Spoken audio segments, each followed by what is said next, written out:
Nah, iya, selamat malam guys. Kali ini kita akan membahas tentang neuromuscular blocking agent. Oh ya, ini tuh obat ya. Kita bicara tentang farmakologi atau obat-obatan. Jadi fungsinya untuk obat golongan ini, golongan neuromuscular blocking agent ini fungsinya untuk melumpuhkan otot. Oh, buat apa tuh kira-kira melumpuhkan otot?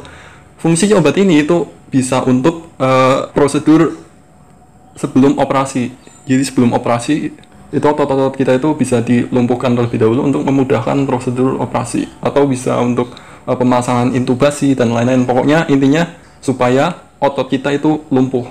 Nah, neuromuscular blocking agent ini itu bisa dibagi lagi menjadi dua divisi ya, yaitu ada depolarizing muscle relaxant sama non depolarizing muscle relaxant ya.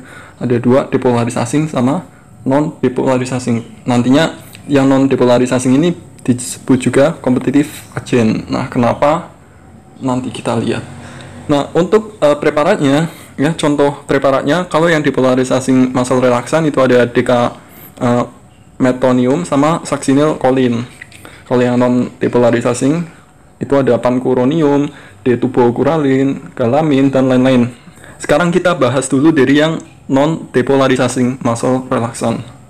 Oke, jadi gini, prinsipnya gampang banget kalau kalian udah tahu tentang bagaimana mekanisme kontraksi otot. Kalau belum tahu bisa dilihat di video sebelumnya, oke?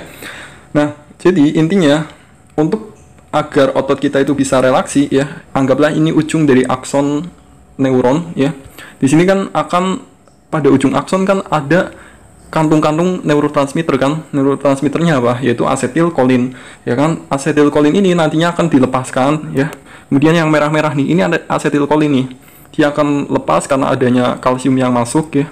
Nah, ketika asetilkolin ini itu sudah lepas dari kantongnya, dia akan berikatan pada reseptor ini nih ya.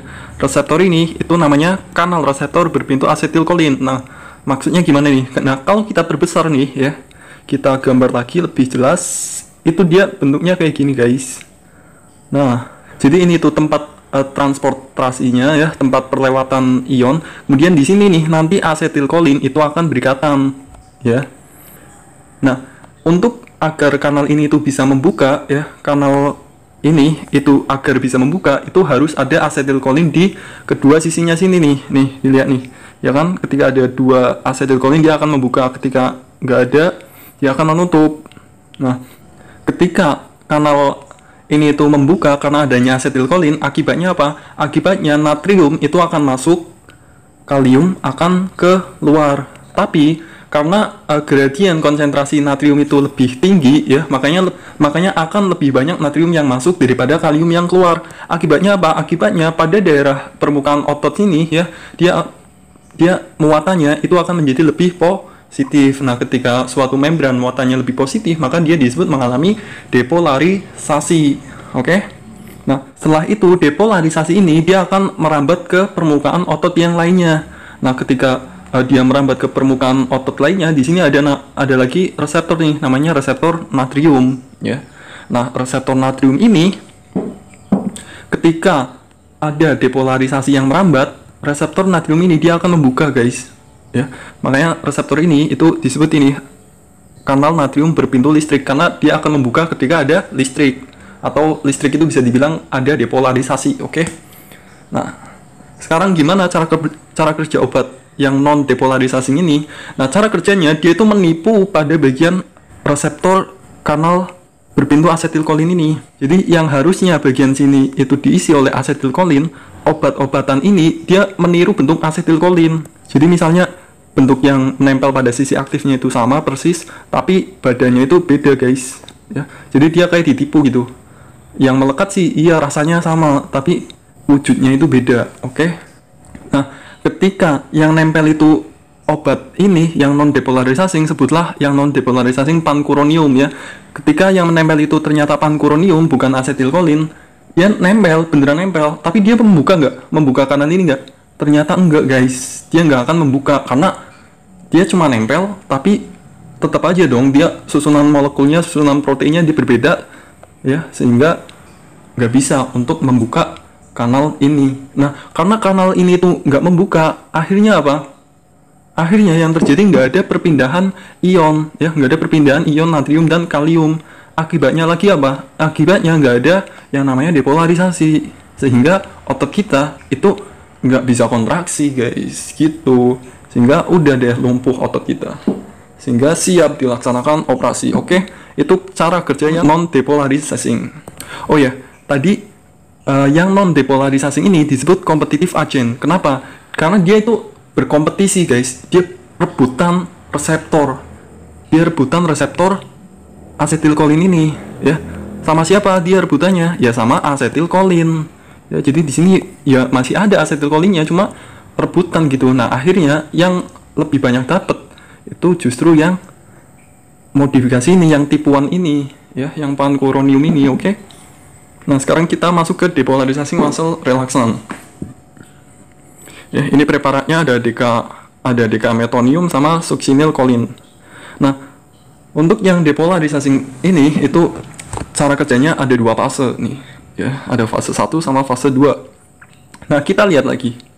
Tadi kan di akhir cerita ini kan di sekitar permukaan sel otot itu kan banyak kanal natrium nih, ya kan? Kanal natrium ini dia akan terbuka ketika ada apa tadi? Ada listrik atau ada depolarisasi. Nah, coba kita perbesar kanal natrium ini. Nah, bisa kita sederhanakan itu jadinya kayak gini, guys. Jadi ini yang disebut kanal natrium ini, ya, yang hijau. Kemudian yang ungu ini apa? Yang ungu ini adalah reseptor nikotinik, ya, reseptor nikotinik. Fungsinya buat apa reseptor nikotinik ini? Fungsinya untuk mendeteksi adanya depolarisasi. Ya, jadi depolarisasi ini nantinya akan dideteksi oleh reseptor nikotinik. Baru deh setelah terdeteksi, oh ada depolarisasi nih kan.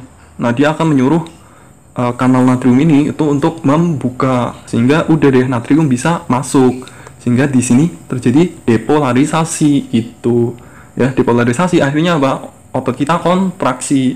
Ya, itu normalnya ya, bukan cara kerja obatnya. Nah, sekarang cara kerja obatnya gimana nih untuk yang agen depolarisasi, ya. Contohnya tadi yang depolarisasi adalah dekametonium sama succinylcholine. Nah, jadi cara kerjanya itu dibagi menjadi 2 fase. Fase 1 itu yang pertama, obat itu akan berikatan dengan reseptor nikotinik, ya. Ini reseptor nikotinik, anggaplah ini obatnya. Nah, ketika dia itu berikatan dengan obat ini, dengan obat depolarisasi, dia akan terangsang, ya, reseptor nikotinik ini dia akan terangsang sehingga terjadi pembukaan kanal natrium dan kalsium, ya. Selain ada kanal natrium, di sini juga ada kanal kalsium, tapi di sini nggak kelihatan, ya. Nah, karena ada pembukaan kanal natrium dan kalsium sehingga apa terjadi eksitasi, ya. Eksitasi itu ya terangsang gitu, ya, sehingga terjadi depolarisasi, ya. Depolarisasi ketika bagian dalam membran sel lebih positif. Nah, sama dong kayak biasanya, kayak ketika nggak dikasih obat, ya memang karena fase 1. Nah, inti kerjanya itu ada di fase 2. Jadi gini, pada fase 2, ya, obat dekametonium tadi, ya, atau obat depolarisasi, dia akan memaparkan dirinya secara terus-menerus, ya, sampai bosen, guys. Jadi ya kita lihat lagi nih, ya. Jadi ini adalah tadi ini yang ungu itu reseptor nikotinik, ini yang hijau itu kanal natrium dan juga kalsium. Ini yang oranye-oranye apa? Yang oranye-oranye ini fosfolipid, ya. Nah, ketika terjadi paparan obat yang terus-menerus, ya, akhirnya apa? Tadinya memang iya dia akan mengalami depolarisasi, tapi karena terjadi paparan obat yang terus-menerus, akhirnya terjadi penurunan depolarisasi dan membrannya menjadi repolarisasi, ya. Repolarisasi itu kembali ke keadaan semula seperti tidak ada rangsangan, ya. Kenapa kok dia itu mengalami penurunan depolarisasi? Karena kanal natrium ini dia punya ambang, guys. Jadi nggak bisa terlalu banyak natrium atau kalsium yang masuk. Kalau jumlah natrium itu sudah terlampau banyak yang masuk, ya, nggak bisa dihabisin, ya, dia akan menutup otomatis. Dia akan kembali repolarisasi. Setelah terjadi repolarisasi apa? Ya kan, saat terjadi repolarisasi kan Na udah balik lagi ke sana, terus kanal natrium ini dia akan menutup, ya kan? Kanal natrium ini dia akan menutup, guys. Jadi ya ginilah, nggak ada celah. Nah, agar bisa membuka kanal natrium ini lagi, ya harus ada rangsangan dari reseptor nikotinik lagi. Nah, padahal obat sebelumnya itu masih terpapar pada reseptor nikotinik, ya. Sehingga apa? Sehingga terjadi desensitasi pada reseptor nikotinik. Apa tuh yang disebut desensitasi? Yang disebut desensitasi apa sih? Desensitisasi itu adalah ketika suatu reseptor itu dirangsang secara terus-menerus, kemudian kepekaannya itu hilang, guys. Jadi kalau misal dia dikode terus dirangsang terus-menerus, ya, dia bukannya malah tambah peka, malah dia tambah ya bodo amat gitu, malah kurang peka gitu. Oke. Nah, karena dia itu menjadi tidak peka lagi, ya, karena dia masih berikatan dengan obat ini, makanya terjadi kelumpuhan otot gitu, ya. Karena nggak bisa buka lagi sih, ya kan? Oke. Nah, sehingga bisa juga disebut bahwa obat ini, ya, obat yang jenis depolarisasi ini, dia merupakan agen agonis. Kenapa dia disebut agonis? Karena dia mendukung kerja dari reseptor ini, ya kan? Kalau antagonis dia malah memblok, kayak yang kasus asetilkolin tadi, ya, kayak yang non depolarisasi dia antagonis. Kalau yang ini agonis. Kenapa? Karena dia malah mendukung, ya. Tapi karena terlalu mendukung, ya, apa ya? Karena terlalu hiper mendukungnya malah jadi menghambat deh, ya. Nah, sekarang kenapa kok obat ini itu disebut depolarisasi, obat ini disebut non depolarisasi? Depolarisasi muscle relaxan ini disebut agen depolarisasi karena dia membuat depolarisasi, ya kan? Tadi kan fase 1 dia membuat depolarisasi, ya kan? Ini yakni dia membuat depolarisasi. Sedangkan yang ini dia non depolarisasi karena dia justru memblok untuk terjadinya depolarisasi dengan cara menipu si reseptor asetilkolin ini. Apa nggak jahat banget tuh? Nah, sekarang kita lihat hasil dari neuromuskular monitoringnya. Jadi neuromuskular monitoring ini itu untuk memonitoring atau mendeteksi kekuatan otot, ya. Jadi ketika otot kita itu lumpuh, otomatis kekuatannya akan sangat berkurang dong. Nah, hal tersebut itu bisa dideteksi dengan alat ini nih, ya. Caranya dia ditempel pada bagian ototnya, ya, kayak ginilah. Oke. Nah, sekarang kita coba lihat hasilnya pada pancuronium. Pancuronium ini dia merupakan agen non depolarisasi, ya kan? Dia bekerja dengan cara menipu reseptor asetilkolin. Nah, ketika reseptor asetilkolin ini itu udah berhasil ditipu, awalnya dia kan statis nih, awalnya dia masih kuat, ya, karena asetilkolin masih bisa nempel. Nah, setelah ditipu dia jadi turun karena nggak ada natrium yang masuk, ya. Nah, sampai pada puncaknya nih, ini puncak kerja obat. Kemudian secara pelan-pelan dia efeknya hilang nih, udah. Oke. Ya, semakin tinggi semakin kuat, semakin lemah, semakin rendah semakin lemah. Nah, sekarang kita lihat pada efek dekametonium. Nah, ini adalah efek dari obat dekametonium. Nah, dekametonium ini dia merupakan agen depolarisasi, ya kan, karena dia memicu depolarisasi terlebih dahulu, ya kan. Tadi dia kan memicu depolarisasi terlebih dahulu. Nah, karena dia memicu depolarisasi terlebih dahulu, makanya kekuatan ototnya bisa dilihat di sini dia memuncak terlebih dahulu nih, ya. Memuncak sebentar, setelah itu karena reseptornya mengalami densitisasi, ya, dia akan melemah secara perlahan nih, ya kan.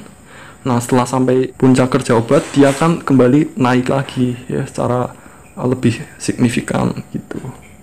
Ya, perbedaan detailnya itu ada di bagian sini nih, ya.